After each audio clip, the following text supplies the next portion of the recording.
it isn't working. And it hasn't worked. The fact of the matter is that you've got individuals who are paying more for premiums instead of less, which is what was promised. You've got people paying outrageous amounts for deductibles instead of less, again, which was promised. So you've got folks with an insurance card, but they don't have care. And that's not a system that works for people. It may work for government, it may work for insurance companies, but it doesn't work for patients, doesn't work for people.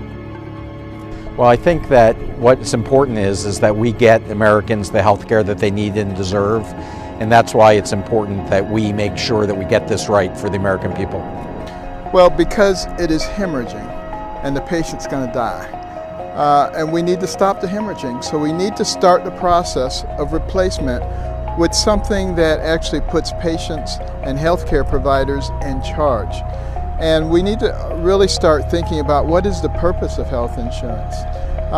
In the beginning, it was to keep you from losing the farm if the primary earner became injured or seriously ill. We've allowed it to mushroom to the point where if we have a hangnail, we want that taken care of. That creates an environment that's rich for graft and confusion. Because it hurts folks. Look, I'm one of the few people you probably talked to who was on Obamacare. I was on it as a member of Congress. My family was on it, and we went through, not the horror stories, because they're not horror stories, but it's the things that the previous administration lied to us about, okay?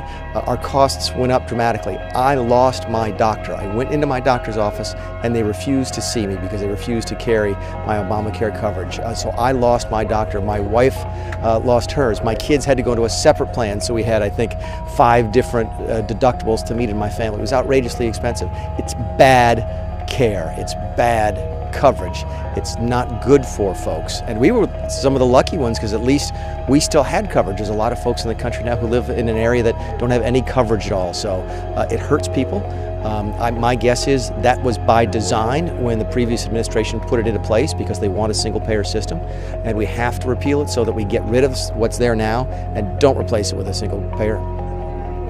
I think the record is clear. You've had premiums that have more than doubled. You have deductibles that are going up. And as the Vice President has met many people whose mortgage payment actually costs less than their health care payment. Well, that's just not right. Having an Obamacare card in your wallet doesn't do you any good if you can't afford to use it or if no hospitals or doctors will take it. American families are hurting under Obamacare. They've been hurting for years. It's a promise that the Republicans have made to repeal and replace Obamacare since the 2010 midterm elections.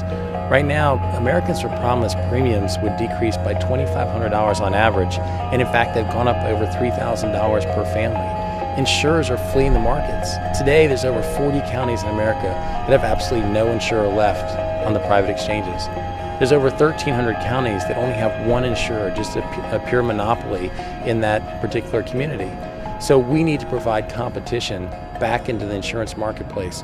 We need to lower premiums, which is what we're doing. And we're also protecting life. There are provisions in this legislation that will make sure that the sanctity of life is protected.